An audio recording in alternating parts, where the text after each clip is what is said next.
দুদিনীয়া ভ্ৰমণসূচীৰে পুনৰ অসমলৈ আহিব প্ৰধানমন্ত্ৰী নৰেন্দ্ৰ মোদী। 17 আৰু 18 জানুৱাৰীত অসমত উপস্থিত হৈ এলানি অভিলাষী প্ৰকল্পৰ শুভাৰম্ভণি কৰিব প্ৰধানমন্ত্ৰীগৰাকীয়ে। 17 জানুৱাৰীত বিয়লি গুৱাহাটীত উপস্থিত হ'ব প্ৰধানমন্ত্ৰীগৰাকী। বিশ্ব ৰেকৰ্ডৰ বাবে সৰুসজাই ষ্টেডিয়ামত অনুষ্ঠিত হ'বলগীয়া বাগৰুম্বা নৃত্য উপভোগ কৰিব প্ৰধানমন্ত্ৰী নৰেন্দ্ৰ মোদীয়ে। উল্লেখযোগ্য যে প্ৰায় 10,000 শিল্পীয়ে ইতিমধ্যে দিনে নিশাই বাগৰুম্বা নৃত্য পৰিৱেশন কৰিবৰ বাবে ৰাজ্যৰ বিভিন্ন প্ৰান্তত আখৰা অব্যাহত ৰাখিছে। 17 জানুৱাৰীতে প্ৰধানমন্ত্ৰীগৰাকীয়ে মুকলি কৰিব প্ৰথমখন বন্দে ভাৰত স্লিপাৰ ৰেল। কলকাতাৰ পৰা গুৱাহাটীলৈ চলিব বন্দে ভাৰত স্লিপাৰ ৰেলখন। 18 জানুৱাৰীত দুখন নতুন ৰেল অসমক উপহাৰ দিব প্ৰধানমন্ত্ৰীয়ে। ডিব্ৰুগড় গুমটি গুৱাহাটী ৰৌতাৰ মাজত চলিব ৰেল দুখন। 18 জানুৱাৰীত কলিয়াবৰত জনসভাত অংশগ্ৰহণ কৰিব প্ৰধানমন্ত্ৰী নৰেন্দ্ৰ মোদীয়ে। প্ৰধানমন্ত্ৰীগৰাকীয়ে কলিয়াবৰৰ জনসভাৰ পৰাই শিলান্যাস কৰিব বহু প্ৰত্যাশিত কাজিৰঙা এলিভেটেড কৰিডৰৰ। উল্লেখযোগ্য যে কলিয়াবৰৰ পৰা নুমলীগড় পৰ্যন্ত হ'বলগীয়া 4 লেনযুক্ত পথৰ কাজিৰঙা ৰাষ্ট্ৰীয় উদ্যানক চুই যোৱা অধিকাংশ অংশই হ'ব এলিভেটেড কৰিডৰ। 3 বছৰৰ ভিতৰত হ'বলগীয়া প্ৰায় 35 কিলোমিটাৰ জোৰা কলিয়াবৰ বোকাখাত সংযোগী এলিভেটেড কৰিডৰৰ বাবে কেন্দ্ৰীয় কেবিনেটে ইতিমধ্যে প্ৰায় 7,000 কোটি টকা আবণ্টন দিছে। এই প্ৰক্ৰিয়া সম্পন্ন হৈ উঠিলে বন্যপ্ৰাণীৰ সুৰক্ষাৰ ক্ষেত্ৰত এক মাইলৰ খুঁটি স্থাপন হ'ব।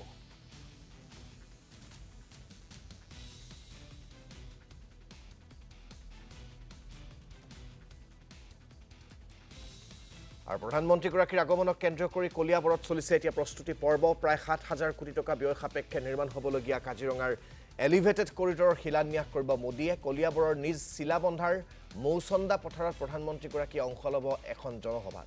মন্ত্ৰী পীযুষ হাজৰিকা আৰু কেশৱ মহন্তই পৰিদৰ্শন কৰিলে সভাস্থলী। আমি তাৰে কিছু পৰিৱেশ দেখুৱাম সাংবাদিক তপন শইকীয়াৰ জৰিয়তে।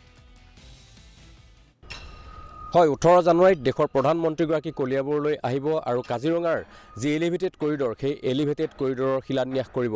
প্ৰায় 7,000 কোটি টকাৰ ব্যয় সাপেক্ষে নিৰ্মাণ হ'বলগীয়া কাজিৰঙাৰ এলিভেটেড কৰিডৰৰ শিলান্যাস কৰাৰ উপলক্ষে প্ৰধানমন্ত্ৰীগৰাকীয়ে এখন জনসভাত অংশ ল'ব কলিয়াবৰৰ মৌচন্দা পথাৰত। আৰু সেই উপলক্ষে দেখিবলৈ পোৱা গৈছে যে মৌচন্দা পথাৰত ব্যাপক তৎপৰতা পৰিলক্ষিত হৈছে আৰু দিনে নিশাই ইয়াত সকলো ব্যস্ত হৈ পৰিছে সভাস্থলী। প্ৰধানমন্ত্ৰীৰ যি সভাস্থলী সেই সভাস্থলী নিৰ্মাণৰ কামত ইতিমধ্যে সকলো ব্যস্ত হৈ থকা পৰিলক্ষিত হৈছে। সুবিশাল মণ্ডপ এনেধৰণে নিৰ্মাণ কাৰ্য চলি আছে, ভিডিঅ' জাৰ্নেলিষ্ট প্ৰণৱে দেখুৱাইছে। আৰু এই নিৰ্মাণ কাৰ্যক কেন্দ্ৰ কৰি সকলো পক্ষ দেখিবলৈ পোৱা গৈছে ব্যাপক তৎপৰ হৈ পৰিছে। আৰু এই মুহূৰ্তত স্থানীয় বিধায়ক তথা মন্ত্ৰী কেশৱ মহন্তৰ লগতে মন্ত্ৰী পীযুষ হাজৰিকায়ো এই যি সভাস্থলী সেই সভাস্থলী পৰ্যবেক্ষণ কৰিছে, পৰিদৰ্শন কৰিছে। আৰু দেখিবলৈ পোৱা গৈছে যে বিভিন্ন বিভাগসমূহ ইয়াত দিনে নিশাই তৎপৰ হৈ আছে এই সভাস্থলী নিৰ্মাণ কাৰ্যত। আৰু উল্লেখ কৰিব লাগিব যে 1,25,000 লোক ইয়াত বহিব পৰা সুবিধা ইয়াত কৰা হ'ব। আৰু সেই 1,25,000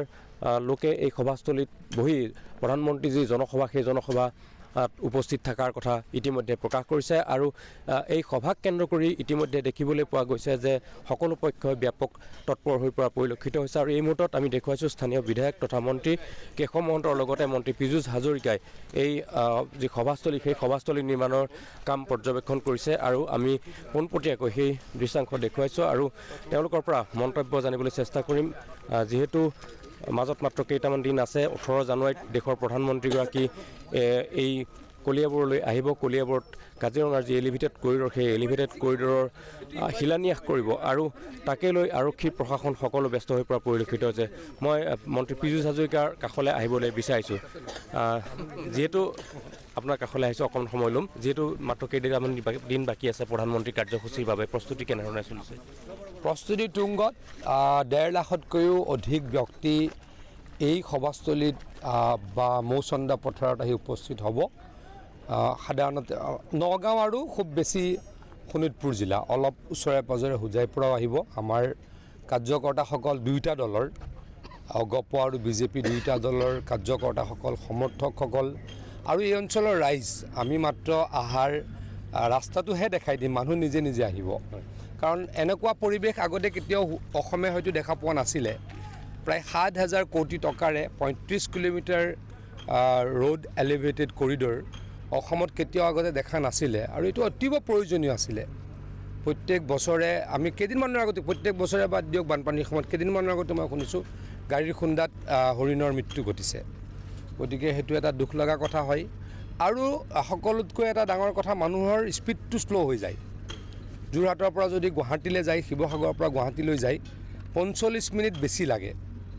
যদি এইখন ব্ৰিজ হৈ যায় তেতিয়া 45 মিনিট কম লাগিব বা 1 ঘণ্টা কম লাগিব।